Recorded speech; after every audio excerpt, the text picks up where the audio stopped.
Assalamualaikum dan salam sejahtera. Okay, berjumpa lagi kita untuk topik yang kedua, untuk modul Mari Belajar Dialek Melayu Sarawak. Jadi topik dua ialah kata ganti nama diri. Okay, saya Dr. Salbiah Hassan dari Universiti Malaysia Sarawak akan bersama anda untuk menerangkan tentang penggunaan kata ganti nama diri dalam dialek Melayu Sarawak. Di objektifnya menentukan kata ganti nama diri pertama, kedua dan ketiga, mengetahui kata ganti nama tunjuk dan kata ganti nama tanya, dapat menggunakan kata ganti nama mengikut konteks yang sesuai. Jadi topik ini kita lebih fokus kepada ganti nama diri. Kata ganti nama boleh kita bahagikan kepada beberapa golongan, iaitu ganti nama tunjuk dan kata ganti nama diri. Secara ringkasnya kita boleh lihat dalam slide ini ya. Kata ganti nama dalam dialek Sarawak, kata ganti nama diri, kata ganti nama tunjuk, kemudian bawah kata ganti nama diri ada ganti nama orang, ganti nama tanya dan bawah kata ganti nama tunjuk dekat dan jauh. Ini ada petunjuk maksud ringkasan-ringkasan tersebut ya. Baik, kata ganti nama diri. Baik, kata ganti nama diri terbahagi kepada dua, iaitu ganti nama tanya dan ganti nama diri orang. Baik, untuk kata ganti nama tanya ialah kata ganti nama yang boleh kita gunakan untuk menanyakan hal, benda, perkara ataupun manusia. Jadi dalam dialek Melayu Sarawak, ganti nama tanya ini ialah siapa, iaitu siapa. Dalam bahasa Melayu Standard disebut siapa. Jadi dalam dialek Sarawak ialah siapa. Kemudian apa sama ni. Ni adalah mana. Dan gini, itu bagaimana. Kena adalah kenapa. Berdasarkan Muhammad Ali Salim, ini diringkaskan dalam dialek Melayu Sarawak, DMS dan bahasa Melayu Standard. Apa, apa ialah apa. Siapa, siapa ialah siapa. Ni, nak ni adalah mana. Sini dan ni bermaksud ke mana ataupun di mana. Panama maksudnya apa hal. Jadi perbezaan ini adalah berdasarkan beberapa variasi subdialek Melayu Sarawak. Ini kata tanya, misalnya kena, untuk kena ialah kenapa.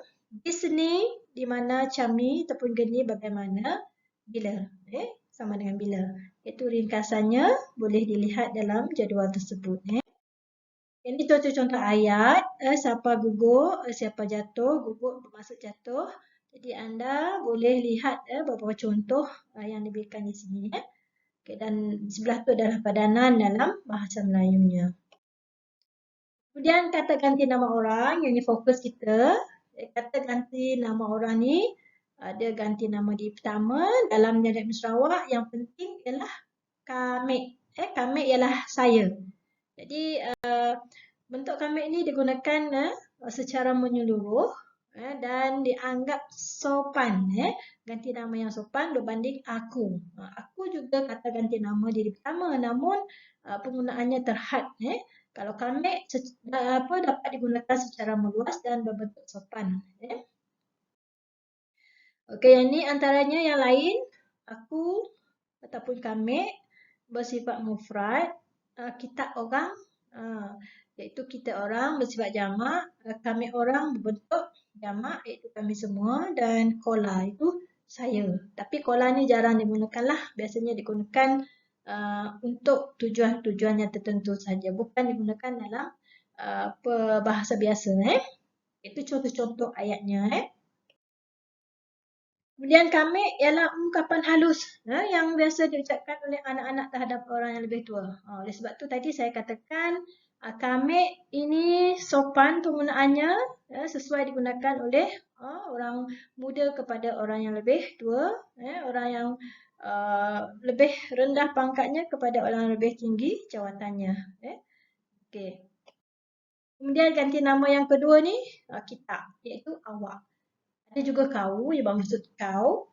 Namun bentuk kita ni sangat sopan. Sama setaraf dengan kamik tadi boleh digunakan secara meluas Dan lazimnya digunakan oleh golongan muda kepada golongan tua. Misalnya kita bercakap dengan ibu bapa ke kita, kita tak sebut kau, kita nak makan apa mak, jadi itu digunakan.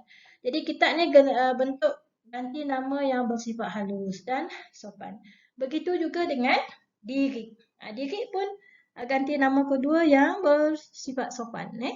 Contohnya saya bertanya kepada mungkin rakan saya, diri seekor kambing, awak tak ikut saya contohnya.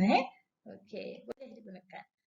Okey, jadi kau pun dalam bentuk ganti nama kedua namun bersifat kasar. Itu contoh-contoh ganti nama kedua. Ini contoh ayat, nanti anda boleh baca sendirilah nota-nota ini. Kemudian ganti nama diri ketiga, nya. Nya ialah dia, maksudnya dalam bahasa Melayu Standard.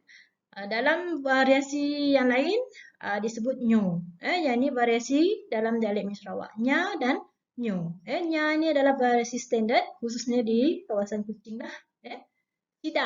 Sidak merujuk kepada mereka. Dan konsep jamak lah.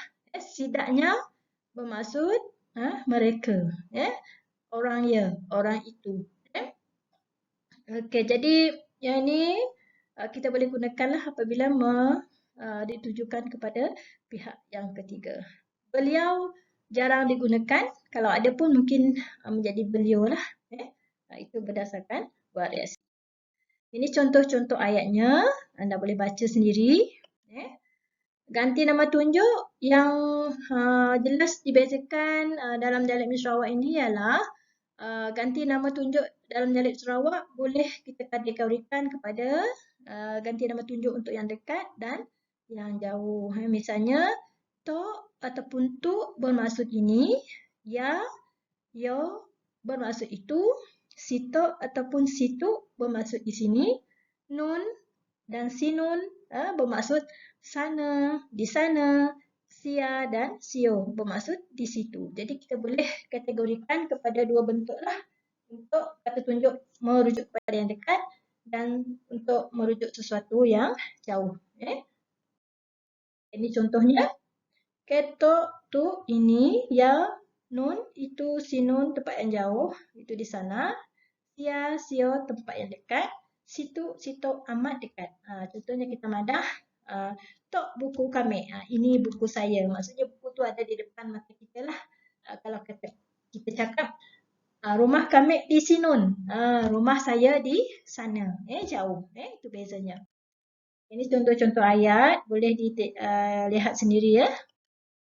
Dan sebagai kesimpulannya, dalam perbualan atau percakapan masyarakat Melayu Sarawak, penggunaan ganti nama yang betul itu konteks ni amat diutamakan. Hal ini kerana penggunaan yang kurang bersesuaian dengan situasinya menyebabkan kita mungkin dianggap sebagai orang yang tidak sopan ataupun kurang ajar. Jadi dalam bentuk penggunaannya, penggunaan kami, kita, diri adalah yang terbaik. Jadi boleh digunakan secara meluas dan diterima oleh semua penutur. Jadi untuk topik ini kita telah selesai. Terima kasih dan berharap apa yang kita telah pelajari dapat dimanfaatkan. Jadi ini ada sedikit latihan anda boleh buat untuk mencubanya. Okey, sekian. Terima kasih dan jumpa lagi.